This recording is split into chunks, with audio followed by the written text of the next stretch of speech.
జగమే మరపింపజేయునది కన్న తల్లి ప్రేమ. శిశువైనా పశువైనా తన తల్లి బుడికై పరుగులు తీయునులే.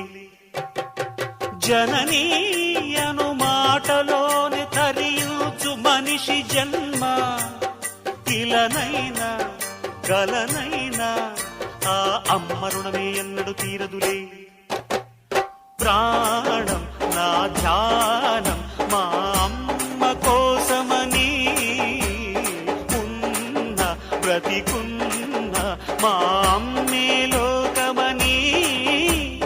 బ్రహ్మైనా అమ్మంటే చాలు మొక్కుతాడురా, ప్రాణంగా చూసేది ఆ పాశమేరా. దేవుణ్ణైనా ఎదిరిస్తాను, కాలాన్నైనా శాసిస్తాను, అమ్ముంటే చాలంట అండగా. అమ్మ అమ్మ మాయమ్మ అమ్మంటే నువ్వమ్మ, చల్లంగా చూడవమ్మ. దిక్కే నువ్వై రావమ్మ, మొక్కే దైవం నీవమ్మ, దీవించి ఎలవమ్మ.